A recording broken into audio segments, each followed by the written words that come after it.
Welcome to mega 9 TV. KTR arrest కు రంగం సిద్ధమవుతోందా?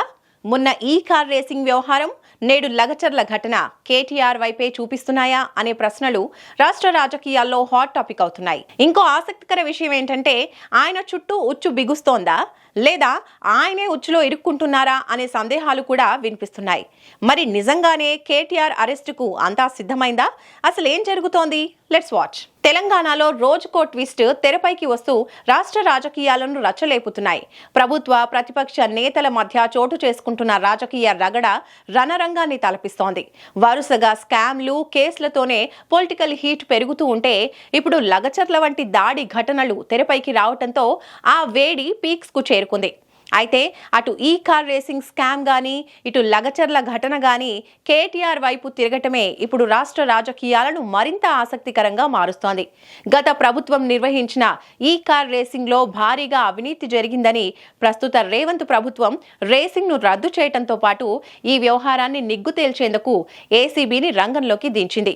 ఈ కేసులో కేటీఆర్ ఎప్పుడైనా అరెస్టు కావచ్చనే సంకేతాలు కూడా గట్టిగానే కనిపిస్తున్నాయి. అయితే ఈ రేసింగ్ లో ఎలాంటి స్కామ్ జరగలేదని కేటీఆర్ ఆధారాలతో సహా బయటపెట్టడంతో సీఎం రేవంత్ కేటీఆర్ పై కక్షపూరితంగా వ్యవహరిస్తున్నారా అనే సందేహాలు కూడా కొంతమందిలో వ్యక్తమవుతూ వచ్చాయి. ఈ వ్యవహారం ఇటు కాక రేపుతుండగానే అటువైపు లగచర్లలో ప్రభుత్వ అధికారులపై గ్రామస్తులు దాడి చేయటం పెను సంచలనమైంది.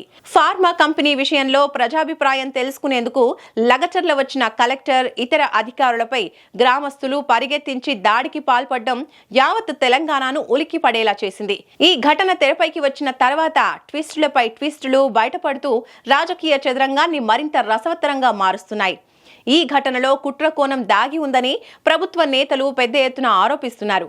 మరోవైపు ఇందులో ఎలాంటి కుట్ర లేదని, రైతుల ఆవేదనే ఈ దాడికి కారణమని విపక్ష నేతలు చెబుతున్నారు. ఇదిలా సాగుతుండగానే లగచర్ల ఘటనలో కేటీఆర్ హస్తం ఉందని పోలీస్ రిమాండ్లో తేలటం పెను సంచలనంగా మారింది.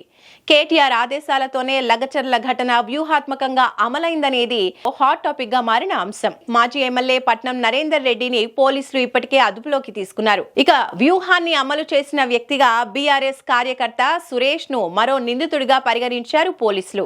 దీంతో లగచర్ల ఘటన ఒక్కసారిగా మలుపు తిరిగింది. దాడిలో పాల్గొన్న సురేష్ తమ పార్టీ కార్యకర్తనేనని కేటీఆర్ ఇప్పటికే ఒప్పుకోవటం, కేటీఆర్ టు పట్నం నరేందర్ రెడ్డి వయా సురేష్ లకు సంబంధించి కాల్ రికార్డింగ్ బయటపడినట్టు తేలటంతో ఈ వ్యూహాన్ని కేటీఆర్ మెడకు చుట్టుకుంటున్నాయి. అయితే ఈ కాల్ రికార్డింగ్ ఎంతవరకు వాస్తవం, అందులో కేటీఆర్ ప్రమేయం ఎంతవరకు ఉందనేది ఆసక్తికరంగా మారింది. ఒకవేళ ఆ కాల్ రికార్డింగ్ లో కేటీఆర్ ప్రమేయం ఉన్నట్టు స్పష్టమైతే ఆయన జైలుకు వెళ్లటం ఖాయమనేది రాజకీయ వర్గాల్లో వినిపిస్తున్న మాట. అలా జరగకుండా ఉండాలంటే కేటీఆర్ ముందున్న ఒకే ఒక్క దారి కాల్ రికార్డింగ్ లో ఆయన ప్రమేయం లేకుండా ఉండటం. మరి అది జరుగుతుందా అనేది వేచి చూడాల్సిన అంశం. అసలే కేసీఆర్, కేటీఆర్లను జైలుకు పంపించి తీరుతామంటున్న కాంగ్రెస్ నేతలకు తాజాగా పరిణామాలతో కేటీఆర్ఏ స్వయంగా డోర్స్ ఓపెన్ చేశారా అనే అభిప్రాయాలు కూడా వినిపిస్తున్నాయి. మరి రంజుగా సాగుతున్న తెలంగాణ పొలిటికల్ సినిమాలో నెక్స్ట్ ఎలాంటి సీన్ రాబోతోందో చూడాలి.